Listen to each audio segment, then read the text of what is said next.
Hi, this is Maria Mandarino, and I am here today with Julie Jacobs of Windhorse Counseling. And today we are going to be talking about Enneagram Type 2 and how they deal with narcissists. This is part of a series that we're doing on Enneagram types and narcissists. So, Julie, I'm going to have you introduce yourself first. Thank you. My name is Julie. I am I practice at Windhorse Counseling in Chandler, Arizona. I have been in private practice for about 11 years now. I can be reached by phone, email, my website, all that good stuff. My practice is called Windhorse Counseling because the wind horse is a mythical creature that helps carry you until you can carry yourself. And that's what I'm here to do. Give you a hand until you can do it all by yourself. Very cool. All righty. And if you don't know me already, Maria Mandarino, spiritual director, Enneagram professional, and acupuncturist. And the acupuncture piece has nothing to do with what I do at the Enneagram, except for the fact that I look at the Enneagram as a way to manage and cultivate your energy. So when you're losing your energy, that's something that we work on, and that's kind of one of the ways I'm looking at this series with the narcissist. Where are we losing our energy within our Enneagram type? So to start out, I'm going to read a little bit from this book by Beatrice Chestnut, The Complete Enneagram. And here's a little bit that she shares about type 2. An element of this 2 archetype can be found in the caricature of the Jewish mother, who was superficially selfless as a way of exercising emotional control over everyone close to her. It also fits the pattern of the classic codependent, the person who becomes addicted to supporting and enabling an addict. For each, below the surface, the giving is not an altruistic kind of helpfulness. These individuals find self-worth in being needed by those they value and unconsciously seek to get their own needs met in return. So, so that's the overall flavor of Enneagram Type 2, called the giver. I'm going to switch over to a slide about Type 2. And, oops, hang on a minute, let me get back there. Focus on Type 2 is here. Okay. Bear with me, it's not coming up. All right, I'm going to back my way there. Oh, no, there it is. Okay. So the general focus on type 2, kind of what we heard in Beatrice Chestnut's description, they are focused on the needs of others. Again, they're givers, right? So it's all about the needs of others. They're focused on connection. They're in the heart center. So along with types 3 and 4, 2, 3, and 4 are your heart center types. So they're interested in connection. The type 2 needs to be needed. That kind of validates them. They seek acceptance and approval from others. Again, that serves as a validation for them being there and anticipating your needs. If they get that acceptance back, then they did it right. They need to feel important in relationships by meeting the needs of the partner, which gets to the low part of 2, which is pride. They can be prideful about being needed in a relationship. And they sense the needs of others and yield to those needs in order to feel a reward or a validation. So the 2s are among our empaths in the Enneagram. They're probably our strongest empaths. So I'm going to hop over before I ask Julie to talk about this. I want to just look at the other slide that will overlap with this one. Okay. And that's not the right one. There we go. me get back here.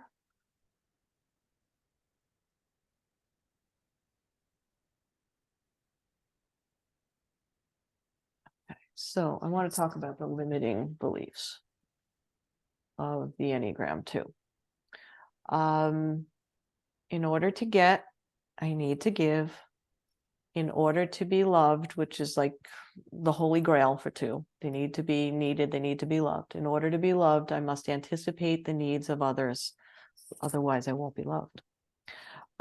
If someone doesn't appreciate what I do for them, they are rejecting me. Being rejected and feeling disconnected from someone that I'm in relationship with feels like death. So these are limiting beliefs. So this is a lower energetic field of the 2. All right. So Julie, give me your thoughts. Oh, I have so many. I have so many thoughts. The 2 is like, there's just so much here. And oh gosh. Okay. So I think that with the 2, that this is a really good place to start, is looking at these thoughts and these intentions. Wanting others to accept you and appreciate you, there's nothing wrong with that. Needing that, and if not getting that is painful, that's a warning sign for you, right? That you're not in your high side. Yeah. Yeah, so that was kind of the thought that I had, is maybe this is a good place for a type 2 to start, is think about those, the focuses, the needs of others.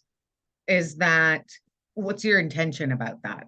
Is it that you're kind and altruistic and want to be part of a community? Or do you do all of that because you want to be noticed, because you want to be needed, because you want to be recognized? Yeah. So finding the motivation. Mhm. Seeking acceptance and approval, again, there's nothing wrong with wanting that. It's, if you don't get it, how do you respond and how do you feel? Yeah. Because if needing that acceptance and approval, if you don't get it and that feels like death, that narcissist is going to win every time, Yeah. Yeah. because Yeah. they are masters at manipulation, and also, oh, the word is escaping me, positive intermittent reinforcement, Mm.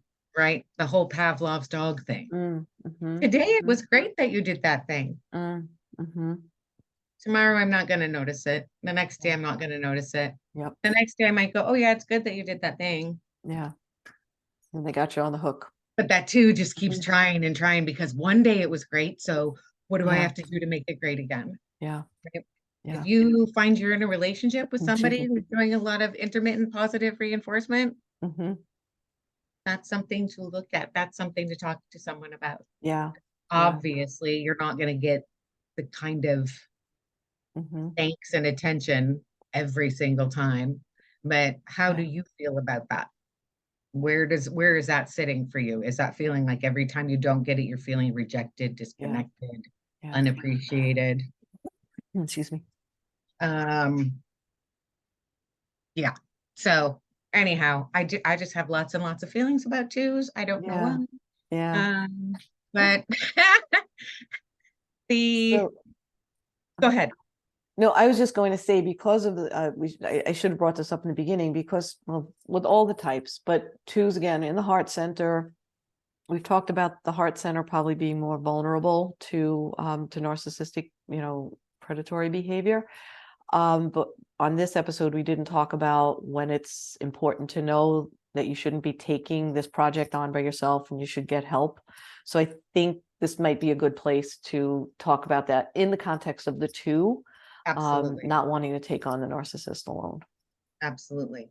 So if you are a 2 and you are feeling unappreciated, unaccepted, you're feeling rejected, disconnected, feeling like you have to do more and more and more, and it's never enough, seek some help. Yeah. Yeah. Because if you find that you are not doing anything for self-care, if you are not having any boundaries, please get some help, Yeah. get some support. It's probably very difficult for some of the twos, Yeah. but so, so important because they're so selfless and so into feeding their self-worth by what other people do for Yeah. them. Yeah. If that's a need that drives you, you you should find some help. You should get Yeah. involved in either support group or counseling, something Yeah. to figure out, here it comes, Maria, here it comes, how to get a bubble. Get yourself a bubble and get inside, or get Yeah. behind a tribe of people. Yeah. Have some support. Don't, no one's an island, babe, Yeah. Yeah. especially a two. Yeah. Yeah. The bubble has been the topic of a couple of discussions prior to this episode. So we were talking about it in the context of a 5 a while ago. And the 5s just need a big bubble. Just, a big boundary, put an ocean around the 5 and 5's happy. But the 5 knows they need a bubble. 2s don't know that they need a bubble and they need to go get a bubble. So They need to go get a bubble, yeah, yeah, yeah, especially them. yeah, yeah, because Only because they're they the don't have to. empaths. When you're an empath, what's that all about? You're in this nebulous kind of Neptunian place where there's no boundaries, right? That's how you can be an empath, because there's no cell membrane. Right? So yeah, I need a bubble. All right, so I am going to hop over to a slide that we haven't used. See if I can get there this way. Yes, I can get there that way. Look at that. Um, so You did it. let me move this to. Okay, so a type 2 imbalance. So we had talked before this episode about finding ways to gain strength, to get your energy back, to get back in balance. And these slides are for my my general overview course of the Enneagram that's coming out in the summer, later this summer. But this slide can be used specifically to help the Enneagram 2 that's struggling with a narcissist. So the type 2 imbalance, deep connections, obviously, with people other than the narcissist. We'll talk about holding space, being emotionally available, I would say, starting with yourself, certainly not to the narcissist. Recognizing the importance of self-care in order to care for others. That's the old put the oxygen mask on yourself before you try to help anybody else on the plane if it's crashing. I think this one is huge Yeah, because I yeah. also see this as one where a narcissist isn't going to want you to do your self-care, Mm-hmm. right? How could you Yeah, be so selfish? I need you to do this, yeah, yeah. right? Yeah, you So can be manipulated right off the map with that one. But I also want to say, I see this all the time with patients in the clinic. Self-care is not a bubble bath. That is not self-care. Bubble baths are nice, but it's not self-care. So Julie, when you're working with somebody, what do you tell them self-care looks like?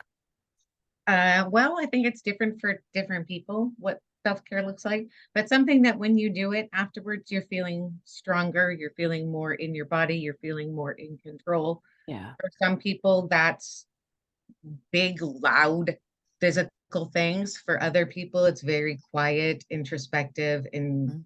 introverted, Yeah. having some space to recharge your batteries, Mhm. you know. Um, so it's whatever makes you feel good, whatever inspires you and gives you strength, Yeah. Yeah. not something that makes you go, okay, well, I took a 10-minute nap and now Yeah. I'm behind schedule. Yeah. That's not self-care then, right? Right. A Right. bubble bath isn't self-care if Yeah. if afterwards you're, cleaning Yeah. the whole house because there was Mhm. a leak in your tub. Yeah. Yeah. So Yeah. figuring out what it is for you, and Mhm. it can vary too. What is it I need? Checking in with yourself. Mm-hmm. I Yep. encourage people to make a list of things that make them feel good. Oh, Um, I like and that. I have some lists like that I hand out. Mm-hmm. But also when you do something, if you find afterwards, like, wow, I feel really recharged. That was really great. Mm-hmm. Put that on your list because Yeah. when you're really low, Yeah. sometimes it's hard to go, oh, it's going to help me now. Yeah. Yeah. Totally. Yeah. Um, so type 2 imbalance is caring, but not intrusive, I would say. Helpful And again, but not intrusive. Mhm. and caring without strings attached. Yeah. Yeah. Yeah. Well, that to me, that's an intrusive, it's like a sticky kind of a quid pro quo to the caring. So yeah, just genuinely being heart-centered, but not glomming on and expecting something back. Same thing goes for supportive, relationship oriented and healthy relationships. So when you've got this narcissist kind of draining your energy, to me the Enneagram is all about awareness. It's just all about awareness. So just being aware of your relationships and the quality of your relationships that feed you, that nourish you, that do give you energetic strength. And we talk, I'm hopping over boundaries, I'll get back to them. And that giving that doesn't feel intrusive. So again, that caring and helpfulness that doesn't have those strings attached and feel sticky. So good boundaries and the two. So we alluded to that with the cell membrane. um, what happens? What's the good thing that happens in this situation with a two that develops good boundaries? And this comes with work. So doing self-help is a thing. I'm not putting that down, people, but developing good boundaries, I think especially for the two, I think Yeah. your important work is going to come in working with a professional. Yeah, So yeah. boundaries are tricky. Mm, They can be really tricky. Um, and so important. mhm, Um, what I see with it too is that their idea and their image of a boundary is that makes me unapproachable, that makes me mm, unhelpful. mm, Boundaries don't have to be cinder block walls that are 400 feet high and 300 feet thick. Sometimes the boundary is a chain link fence, yeah, right? yeah, You get to choose. mhm, So I do think it's important to check in with someone who can really give you some good honest advice and feedback about what boundaries look like. yeah, And they're not the same for everybody, and that's okay. Some people have less boundaries, they are more open, but they have to have them still, yeah, or they're going to be the energy vampires are going to take and take and take and take and take. And that's not just narcissists, yeah, yeah, it's a lot of people. yeah, yeah, Um, one of the things that I had noted is so self care and self worth coming from meeting other people's needs, mm, right? And in return, having your own needs met. I right, think that's a really good question to ask yourself if you're thinking about, am I doing self care? Am I having good boundaries? Is this intrusive? Is, are any of my needs being met here? yeah, yeah, Not yeah, just, well, it feels good to help people, but am I, are my needs being met? Am I being acknowledged? Um, I think that those are things to pay attention to. Those are good thoughts and questions to bring to therapy. I yeah, realize I'm in all of these relationships where no one's meeting my needs, no one mm, helps me, no one whatever. yeah, Or, oh, that's not cool. yeah, What are your boundaries? What are your rules? Well, I just give and give and give. yeah, yeah. Yep. So, I want to switch over to the Enneagram diagram about this because there's actually a thing to look at that can happen here. So when those needs are not being met, so the twos lines are the avenues of energy that they have. Two is said to go to 8 in stress or avoidance. Two is said to go to 4 in attainment or security. This is a hotbed topic we'll hold for a moment. But so if 2 goes to a low 8, which is typically what, so again, Enneagram's all about awareness of when our lower behavior is surfacing and knowing what your natural options are through your Enneagram map. So the low side of the 8, when a 2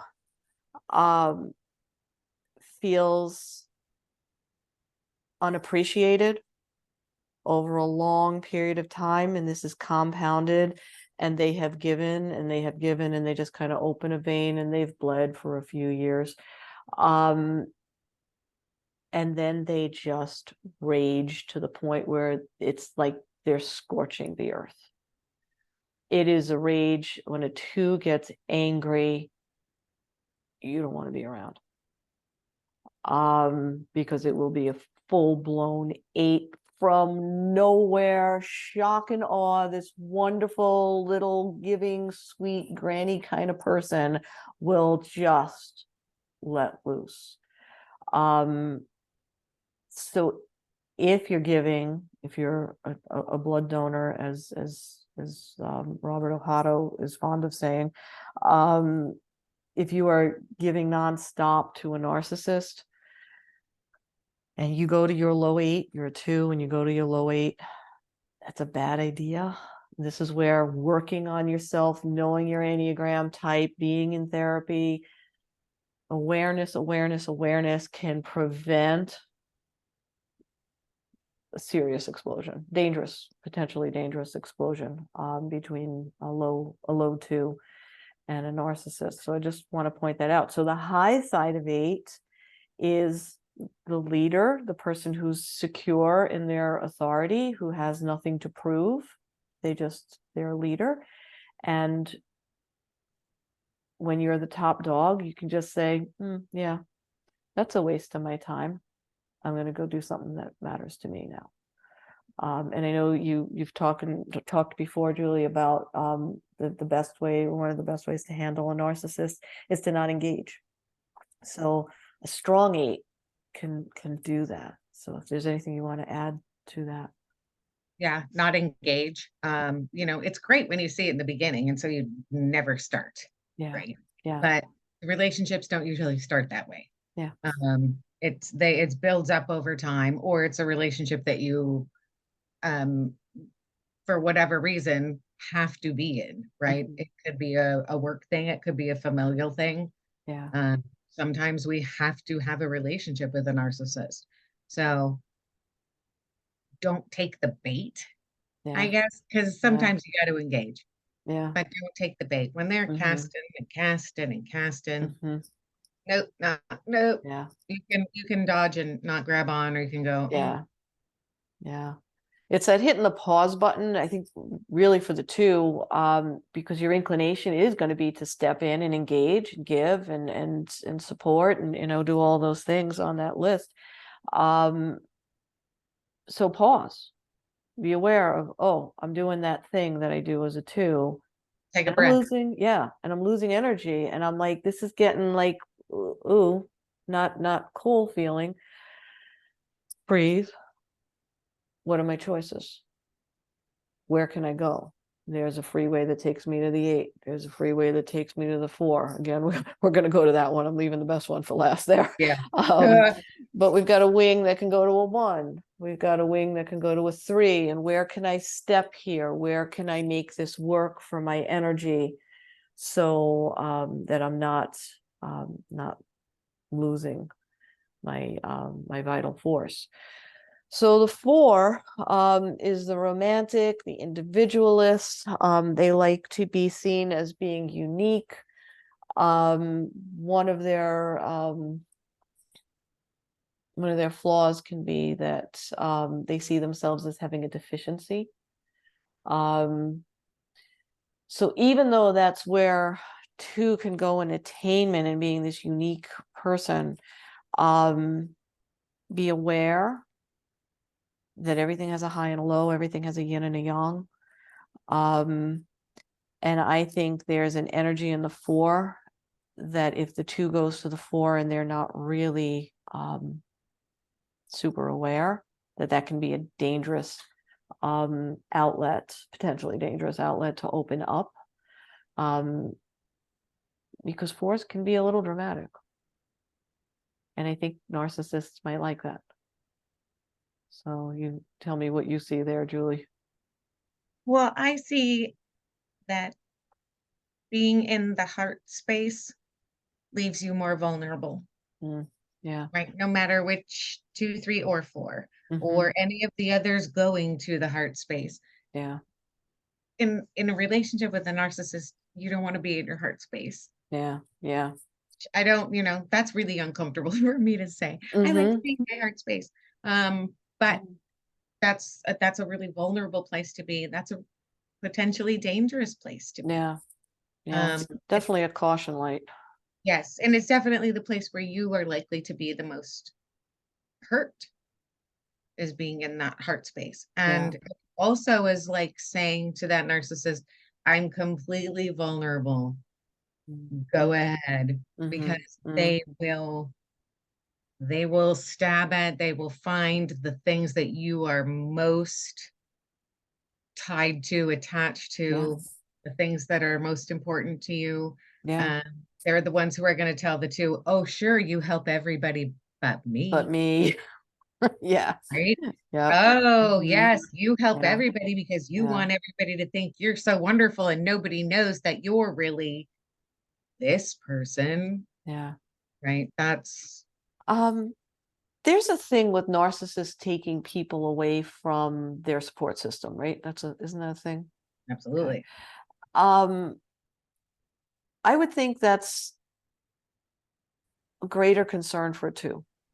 Yes. I would think so too, because relationships are so important. Yeah. Yeah. And Yeah. it's definitely a good warning sign. It's definitely something to pay attention to. If you're in a relationship with someone who is isolating you, Mm-hmm. and it isn't usually like a sit down, like you can't hang out with these people anymore. It's much more subtle. Yeah. Yeah. And pay attention to that. If Yeah. someone is discouraging you or encouraging you to end relationships with people that are important to you, Mm-hmm. talk to a professional about that, Yeah. Yeah. because I think you often need someone on the outside to help you see it, right? Yeah. Yeah. For sure. Guilt is another thing. We've not talked about it in context of the two, but twos are prone to guilt trips um, because they give so much. And it's so natural to them. Which gets to the boundary thing with twos. When those boundaries become blurred, they can start to feel guilty and just kind of, even though they're heart type, they can start to almost play mind games with themselves about it. But they can also manipulate other people into feeling guilty to giving back to them. So it's basically guilt it's like in the frequency of the two when they're not aware of their Enneagram.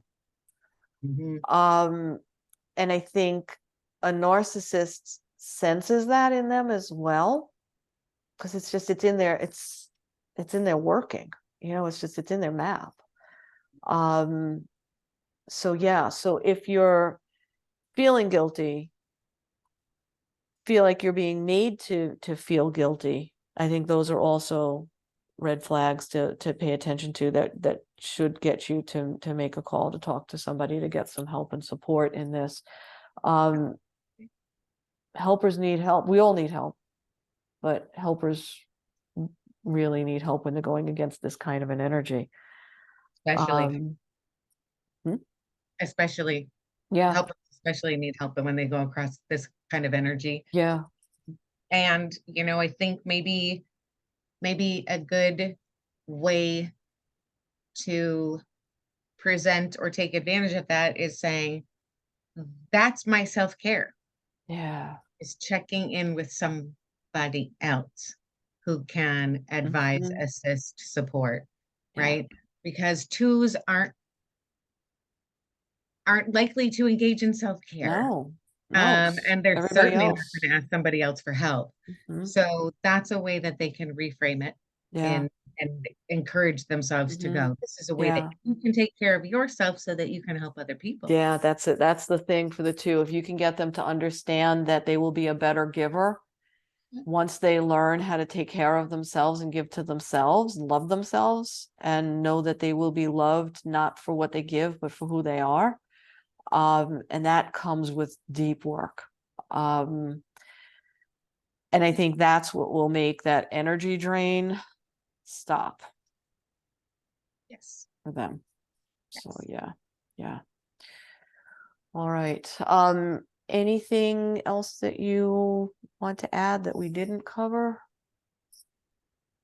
The only other thing was, and maybe I did already say it, is stepping back for the two, is stepping back and asking yourself, are any of my needs being met? Mm, I think that's a really important question for a two to ask. yeah, They might not care at first if their needs are being met. yeah. But if you step out of it and go to your thinking place and go, okay, let me look at this. What am I getting out of this relationship Mm, or situation, whatever? yeah. What needs of mine are being met? Oh yeah, I I get to help everybody all the time, but what are my needs that are being met? The only thing I wonder about that is that's a head type question. Yes. And twos are a feeling type. So Yeah. I'm wondering what might it feel like if my needs were met? I wonder if that would be different for a two. I'm not a two, so I don't know. Uh-huh. But I bet they might be able to tackle that question easier if it's what does it feel to be in what I'm in now? And what would it feel like if my needs were being met? I think they might be able to gauge that better. Mhm. If you're a two and you're out there, please post something in the comments and let us know. But I think putting it that way might help them. Uh-huh. Or what is it I want to be feeling? Yeah, Yeah. And yeah, how do I get there? yeah, yeah. Because I think that without twos will just always say, "Well, I feel," the head types always say, "Well, I think." Right. The twos will always say the heart types always say, "I feel," and the body types will usually say something about a gut hunch. I got a gut, just gut hunch. So yeah, I think using the feeling word if you're trying to do some inner work on your own, I would bring it down to how would I feel if versus how you feel now. There you go. I like that. Yeah, How yeah. come the two doesn't get to go to a headspace? Well, funny you asked that. So they get to go to obviously four is heart, so they're kind of like double on that energy. Eight's in the body type. We weren't going to talk about this, but I guess we are. So there's something called a harmony triad, and it's this line that doesn't exist. We call it an invisible line. That makes it a real triangle. Into yeah, it does. That's the harmony triad is the five, the Uh, eight, and the two. Yeah. So, but because it's invisible, right? It's there. You can move that way, but there's the road's not paved, gotcha. right? So it's harder. Um, so to get twos to go to their heads, and by the same token, I'm really getting outside of things here. It's the same thing as for a five. So they have access to seven, which is also a head type, but access to eight, which is body. And I always joke as a five myself, I don't have a heart. But not true. We can Not true. work. The work can happen here, but we have to pave a road. But there's that invisible availability that fives have, and twos have it too. So yeah, and it's called the harmony triad. So again, it brings us to deeper harmony, completes the triangle and all of that. So yeah, they can, but it's not natural. And I think when a two is stressed out, in the case of dealing with a narcissist, it's not they can't. With help, they can, but to just like sit down and oh, I'm going to just access my five, Yeah. probably not so much. Yeah, Mhm. yeah. So, Yep. all right, I'm going to stop the screen share. All righty. So anything else to add? Thank you for that piece. Okay, cool. I All right. appreciate that. I'd have been Okay. thinking about it all day, going, wait a minute, that's not Yeah. fair. Yes. How do they get there? The Yeah. road less traveled. Yeah, that was actually really interesting for me when I learned that as a 5, because it gives you an opportunity Yeah. to do deeper work. And there's so many opportunities in the Enneagram, so many different places we can move. People say the Enneagram, people that aren't interested in the Enneagram, when I was learning it, people would shut me down. It's like, well, it just labels people and puts them in a box. And what we say is it liberates you from the box, because it really teaches you about who you naturally are and how you respond to the world, how the world interacts with you, but it also shows you where you can lean, move, breathe. It's a dance. The Enneagram map is said to come from the steps of the Sufi dance. Okay, so we're living, breathing, thinking beings, and we have choices. And the Enneagram is one of the ways that people can get to those choices and learn about them. So yeah. All righty. So Julie, one more time, tell us how people can reach you and any projects that you have. I know you have a couple of projects that you're working on. My website, Windhorse Counseling, by email, windhorsecounseling@outlook.com. And my phone number is 480-459-9994. I am in Chandler, Arizona, but I also offer telehealth services, video, phone, whatever works. We'll make it work. I have some groups going, some book studies going, various things. I love suggestions. If someone has an idea of a book they'd like to do a book study on, a support group they would like to see, if I have enough interest, I would love to do it. I love to work with groups. I don't have a lot going on right now just because I haven't figured out the right time and space for most people to meet. Mm. But now, we have the benefit of this telehealth Yeah, platform that it is much easier to make these kinds of things work. yeah, And so, especially looking at doing some book studies during the lunch hour where nice. people could definitely attend. Yeah, cool. All righty. Thank you. Okay. And so I'll have all that information in the show notes for everybody. To reach me, mariamandarino.com. My course will be coming out on the Enneagram hopefully later this summer. I got a little sidelined with some tech issues earlier this summer, and just moved my clinic into new space. So there's been some things happening, but that course will be coming up toward the end of summer. All right, so thank you again for being here. Join us next time, and we will be continuing into the heart types with Enneagram Type 3. Okay, thank you for being here. Bye-bye. Thanks, Maria. Okay, bye.